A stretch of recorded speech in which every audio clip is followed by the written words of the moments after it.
Chicken কাবাব recipe গরম বানাইছি, easy আছে। আপনারাও চাইলে ওলা বার্গারের লাখান বানাইয়া বাইচেন্তরে দিতে পারবা বা এমনি ভাতের লগেও খাইতে পারবা। আইয়ক কখন দেখাইলাই। আসসালামু আলাইকুম। প্রথমে এখানে আমি চিকেন ব্রেস্ট আর কি 2 পিস ও দই লিছি, দইয়া খাটিয়া আর ও চুপারও দিলাইমো আর কি। ওই চিকেনের কিমা বানাই লইব ওই দেখরানি।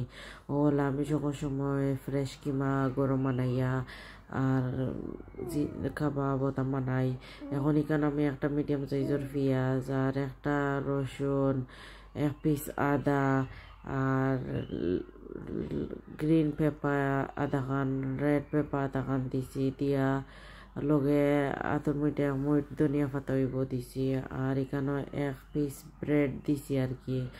ওলা ব্রেডের সাইডও যদি সাইড দিতে পারবা, আর না ব্রেড আস্তা দিলে হইব। এখনও চপ করি লাইছি সকলটা। ব্রেড দেওয়ার মানে হইল কি পানি থাকতো না, কারণ হইল পেপার পেঁয়াজি তাত পানি থাকে।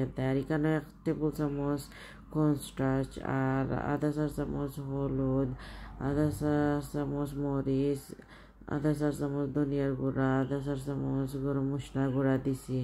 দিয়া বালা করি মাখাই লাইম। ওইটা তো সকলটা মশলা আমরা গরম সকল সময় থাকে, এদাও ওটা দিছি।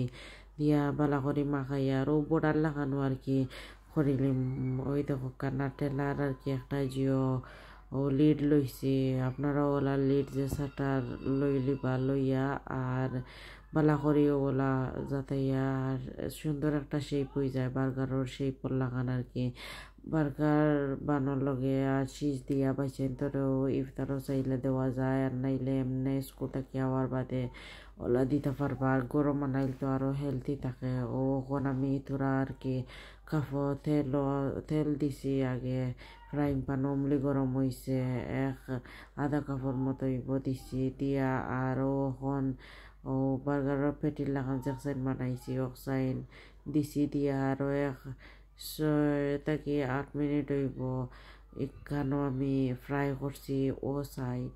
8 মিনিট বাদে এখন উল্টাইয়া, মিডিয়াম গ্যাসে আসিল আর কি, উল্টাইয়া এখন ও সাইড এখন মোলা আরও 6 মিনিট ওলা করি। আর ও দেখরানি প্রথম ফ্রাইং প্যানর চিকেনের বার্গার বানচর রেডি হয়ে গেছে। ওখন আমি বার্গার আর কি আমার বাচ্চারে দিলাই, আর তাই বালা ফাইন বার্গারও হইতার ওলা নিজের গরম বানাইল ওলা দিয়া আর চিজ উপরে দিয়া আর তোরা কেচামেও দিয়া দিলাইমো। ওলা আপনারা পাইছেন তোরে দিতে পারবা।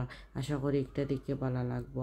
আর এখন আইকা আমার লাগান যারা বালা ফাইন বড়া দি বাদ দিয়া কাঁচামরিচ দিয়ে খাইতা ওলা আর কি আমি তোরা পাতলা করে বানাইমু। চাইলে চাটনির লগেও খাইতে পারবা, যার যেটা আর কি সুবিধা। আমি বুঝি ভাতের লগে খাইলে আমরা পেটও ভরে। আর মাছের বড়া আছে না নিচার বড়া, ও এটা থেকে আরও বেশি মজা হয়। ওই চিকেনের বড়া আমি বানাইয়া খাইয়া আপনার ভিডিও দিয়ার আশা করি দেখিয়া এই ভিডিও ভালো লাগবে। এখন রেডি হয়ে গেছে, ওই দেখো কাজে ক্রাঞ্চি হয়েছে, ভাতের লগেও খাওয়ানি দেখাইলিম। আর প্লিজ আপনারা যারা নয়া আমার ভিডিও দেখরা সাবস্ক্রাইব করবা আর লাইক করবা, সো আমি যতটা ভিডিও দিব আপনারা দেখতে পারবা। কারণ হইল গিয়ে আমি ভিডিও বানাই আর আপনারা লাগে, আর সাবস্ক্রাইব করলে দেখবা আর কমেন্ট দিবা। আর যদি চাইন কোনো ধরনের রেসিপি আমি আরও দিতাম তে দিমু। বালা থাকা সুস্থ থাকা। আল্লাহ হাফেজ।